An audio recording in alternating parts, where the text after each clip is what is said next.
నమస్తే రమగారు. నమస్తే జయ. రమగారు, తెల్ల జుట్టు పెద్దవాళ్ళకి అనుకుంటున్నారేమో, చిన్న పిల్లల్లో చూస్తున్నామండి. భలే బాధ కాలేజ్ గోయింగ్ కిడ్స్ లో కూడా తెల్ల జుట్లు అవునవును రమగారు. 9th class 10th class 8th class పిల్లల్లో కూడా చూశాను రమగారు. నేను కూడా చూసా. అదేదో గుడికి వెళ్ళాము. నేను కూడా ఇప్పుడు గబుకుని బుర్రలో రావటల్లా. పాప చక్కగా అంత ఎత్తుంది, బాగుంది. 13-14 ఏళ్ళు ఉన్నాయేమో, 12 ఏళ్ళు ఉన్నాయో, అంటే 12-13 ఉంటాయి. ఇక్కడి నుంచి కొన్ని పాయలు అట్లా ఫుల్ పాయలు తెల్లగా ఉన్నాయి పాపం. అంటే ఇంత చిన్న వయసులోనే చూస్తా ఉన్నాము. ఏమన్నా రెమెడీస్ ఉంటే మీకు తెలిసిన చిట్కాలు చెప్పండి రమగారు. ఎప్పుడో జయ, చాలా కాలం క్రితం మా ఇంట్లో పిల్లల్లో ఒకడికి బై బర్త్ ఉంది చిన్న ప్యాచ్, గ్రే ప్యాచ్. ప్యాచా? ఇంత పిచ్చి ప్యాచ్ ఇక్కడ. జుట్టు, మిగిలిన జుట్టు కూడా హెయిర్ కలర్ డిఫరెంట్గా ఉంటే మా అక్కయ్య బాలరాజ్ మహర్షి గారిని ఫాలో అయ్యేది. బాలరాజ్ మహర్షి అని ఆయుర్వేద వైద్యులు. నేను వ్యక్తిగా నాకు వారు తెలియదు. వారిది ఒక పుస్తకం ఉండేది. దాంట్లో వాళ్ళు చెప్పింది, మేము ఎన్నేళ్ల క్రితం, ఇది ఒక 35-37 years 35 years బ్యాక్ సంగతి చెప్తున్నాను నేను. రెమెడీస్ కదా, అలాంటివి గుర్తుంటాయి నాకు. ఆవ నూనె తెలుసు కదా, సరసొంకా తేలు అంటారు. ఆవాల నూనె మనకి బజార్లో దొరుకుతుంది, మంచిది, ఖరీదే. మనం అసలు వంటల్లో గింటల్లో వాడం. కానీ బెంగాలీలు రమగారు పచ్చళ్ళలో వేసుకుంటాం కదా ఆవ నూనె. ఆవ నూనె మీకు అలవాటు ఉందా? ఆవ నూనె వేస్తారు. మేమేం పెద్దగా వాడం చేయ, మన వైపు తక్కువే, వేడి చేస్తుంది. అవును. బెంగాలీలు, ఒరియా వాళ్ళు, ఈ మన ఒరిస్సా జనము వాళ్ళు వంటల్లోనే ఆవ నూనె వాడుకుంటారు. రెగ్యులర్ వంట సరసొంకా తేలుతోటే చేస్తారు. నా కో సిస్టర్ ఒరియా కదా, అందుకని క్లియర్ గా తెలుసు నాకు. వాళ్ళ అమ్మగారు చెప్తారు. బాగుంటుంది రమగారు. బాగుంటుంది అంటే ఒక డిఫరెంట్ వాసన వస్తుంది, ఆవ వాసన. అది మనం భరించాలిగా. అవును, ఇంట్లోకి వెళ్ళంగానే ఒక రకమైన వాసన, మడ్డి వాసన వస్తుంది. మనకు అది మన వంటల్లో లేదు. మన ప్రాంతాలలో దాన్ని మనం భోజనానికి వాడం, వాళ్ళు వాడతారు. బెంగాలీలు వాళ్ళకి చేసే వంకాయ కూరలు అవి డిఫరెంట్ గా ఉంటాయి టేస్ట్లు, సరసొక్క తేలు వల్లే. అయితే ఇనప మూకుడులో ఈ నూనెని, ఆవ నూనె పోసి, ఆవ నూనె ఒక పెద్ద 2 గ్లాసులు, ఒక గ్లాస్ ఆవ నూనె అయితే అందులో సగం గ్లాసు గోరింటాకు అంతా అందులో పడేసి, గోరింటాకు మాడిపోయేదాకా కాగనివ్వాలి. మాడిపోతుంది మొత్తం ఆకంతా, బాగా మరగ్గాగేసి కాగిపోయాక దాన్ని దించి పక్కన పెట్టేసి, చల్లారాక అది వడపోసి అది రాస్తే బాలమిరప అంటారు. అది తగ్గిపోతుంది అని. బాలరాజ మహర్షి గారి పుస్తకాలు ఏమైనా మీకు దొరికితే వెతికి చూడండి. వారు చెప్పిందే చెప్తున్నాను నేను. ఆ పుస్తకంలో ఉంది. సింపుల్ గా ఉంది రమగారు. సింపుల్ గానే ఉంది. చిన్నతనంలోనే మనకి పిల్లల్లో మెరుపు కనిపిస్తే, ఇవాళ రేపు ఏంటంటే అంతకి హెన్నా పెట్టండి అని హెన్నా పెట్టేస్తారు. ఎర్రగా అవుతుంది కానీ నల్లగా అయితే అవ్వదు. నల్లగా అవ్వదు. ఇది భలే పనిచేస్తుంది. వాడికి మిగిలిన జుట్టు అంతా, ఆ ప్యాచ్ బై పడుతుంది కాబట్టి దాన్ని ఏం మేము మూవ్ చేయలేపాం, కానీ మిగిలిన తలంతా ఎరుపు తగ్గిపోయి తెల్లపడి నల్లగా అయింది. వాడికి డార్క్గా అయింది హెయిర్. మేము కూడా రాసుకుంటూ ఉండేవాళ్ళం. ఈ నూనె కొంచెం మడ్డిగానే ఉంటుంది. ఇవాళ రేపు పిల్లలకి నూనెలు రాయడం మానేసాం మనం. అవునండి. రెగ్యులర్గా నూనె రాయండి పిల్లలకి. మన చేతిలో ఉన్న నాళ్ళైనా ప్రతిరోజు ఒక చుక్క నూనె చుక్క రాసి బాగా దువ్వటం తల. మగపిల్లలు అసలు తల దువ్వటాలే మానేశారు. మా ఇంట్లో కూడా ఉన్నాయనుకో అవే. విషయం చెప్తున్నా, జనాలందరూ మానేశారు కాదు, నేనేదో ససోటానని కాదు, మేము కూడా అంతే. అందరూ అలాగే ఉన్నారు. తల దువ్వాలి, లేదా వారానికి 2 సార్లు నూనె రాసి బాగా మర్దం చేసి 1 గంట సేపు 2 గంటలు నాననిచ్చి తలకాయ నున్నగా దువ్వి స్నానాలు చేయమనండి. రమగారు, మీరు నూనె తలతోనే స్కూల్కి వెళ్ళేవారా? చిన్నప్పుడు వెళ్ళేవాళ్ళని చేయ, కాలేజీకి కూడా నూనె తలతోటే వెళ్ళేదాన్ని. మేము కూడా స్కూల్కి నూనె తలతోనే చక్కగా 2 పిలకలేసి పైన కట్టుకొని ఇంత చామంతి దండలు పెట్టుకొని వెళ్ళేవాళ్ళు రమగారు. ఇప్పుడు మీ అమ్మాయి నూనె తలతో స్కూల్కి వెళ్ళినట్టు. అసలు అట్లా వెళ్తారు మమ్మీ అని అడుగుతుందండి. అసలు ఎవరైనా ఆయిల్ రాసుకుని స్కూల్కి వెళ్తారా? అది ఎట్లా మమ్మ అంటదండి. ఇప్పుడు ఈ వీడియో చూపించాలి. అదే నూనె రాయాలి. అవునండి.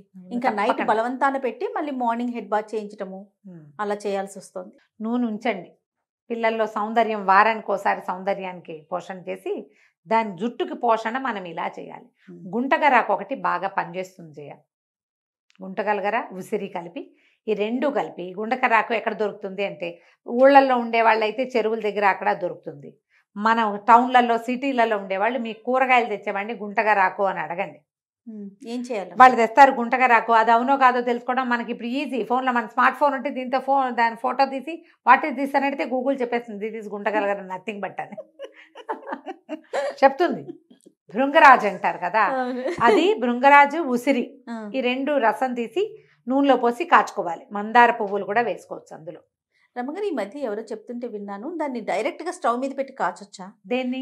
గుంటగరాకు రసాన్ని, భృంగరాజు రసాన్ని, ఆకుల్ని అలా కాచకూడదు, కొబ్బరి నూనెలో వేసి ఓన్లీ ఎండలో పెట్టి ఆ సూర్యరశ్మితోనే అది దిగుతుంది అన్నట్టుగా విన్నానండి. మీ మీ నాలెడ్జ్ నాకు తెలియజేయ, నేను అది ఇది కూడా చేస్తా. నేను ఎన్నేళ్ల నుంచో మా దగ్గర మాకు మాధవరావు పెద్దనాన్న గారిని ఆయుర్వేద వైద్యులు పేరు చెప్పాను, నీకు గుర్తుంది కదా, మా నాన్నగారు వైద్యం చేశారని. కాసుకోమనేవారు, మేము కుంపట్లో కాచేవాళ్ళం. నేను ఇవాళ చెప్పట్లేదే, నాకు 7-8 ఏళ్ల వయసు అప్పటి నుంచి చెప్తున్నా. ఇవాళ కొత్తగా నేను నేర్చుకున్నది యూట్యూబ్లో చూసి నేర్చుకోలేదు నేను. నాకు 7-8 ఏళ్ల వయసుకి యూట్యూబ్ లేదు కదా. పెద్దనాన్నగారు చెప్పేవారు. సో 2 రసం తీసి నూనెలో వేసేసి దాన్ని కాచుకోవాలి. తైలపాకం అంటారు కదా. కొబ్బరి నూనె, నువ్వుల నూనె వేసుకుని కొంచెం ఆముదం, కొంచెం కొబ్బరి నూనె కూడా వేసుకుంటే మంచిది.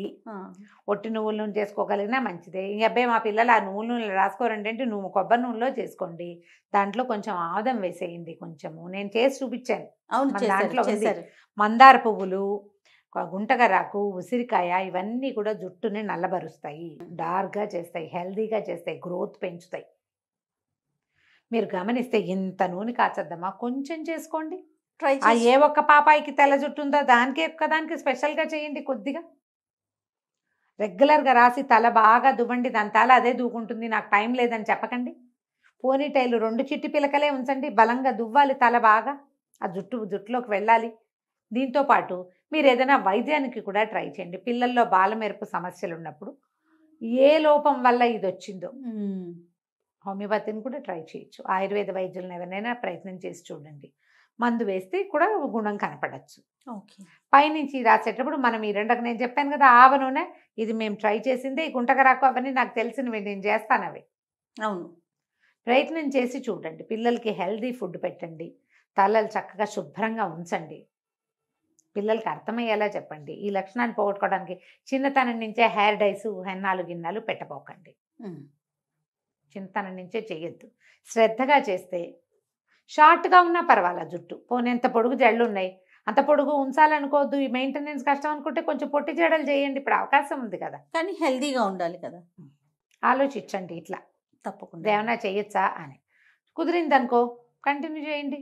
ఇప్పుడు ఇంతకుముందు మీరు చెప్పినట్టు భృంగరాజు అంటే ఉసిరికాయతో నూనె కాస్తాం కదా, తల మీద ఉంచి అట్లా ఉంచేయచ్చు ఒక 2-3 రోజులు ఉంచుకోవచ్చు. రోజు ఒక నలగంత రాయటము, తల బాగా దువ్వి గట్టిగా జడేయటము. రేపు కూడా రేపొద్దున మళ్ళీ తల ఆ నూనె ఉంది కదా అనుకోవద్దు, ఒక నలకంత మళ్ళీ పట్టించండి కుదుళ్ళకి. వారంలో 1 సారో 2 సార్లు తలెంట్లు పోయండి. మీకు అవకాశం అంటే తలెంట్ వేసేయండి, ఆ రోజు వదిలేయండి, మర్నాడు మళ్ళీ రాసుకోండి నూనె. కొన్నాళ్ళు మెయింటైన్ చేస్తే జుట్టు బాగుందనుకో పిల్లలకి అర్థమవుతుంది. అవును అవును, జిడ్డు మొహం వేసుకుని ఉన్నారు, నూనె రాసుకుంటే పిల్లలు ఎక్కిరిచ్చే పరిస్థితి అయితే చెప్పలేమమ్మా. ఇవాళ రేపు స్కూళ్ళల్లో కనీసం ఎండాకాలం సెలవులు ఇంట్లో ఉంటాను, ఇంట్లో ఉన్నప్పుడైనా రాయండి, అది ఉంటుంది కదా. అవును, ఓ 10 రోజులు సెలవులు వచ్చినాయి, 10 రోజులు పోషణ చేయండి తలకి.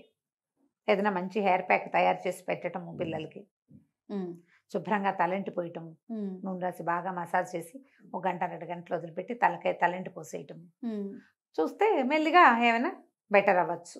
తప్పకుండా రమ్మగారు. నమస్తే. నమస్తే.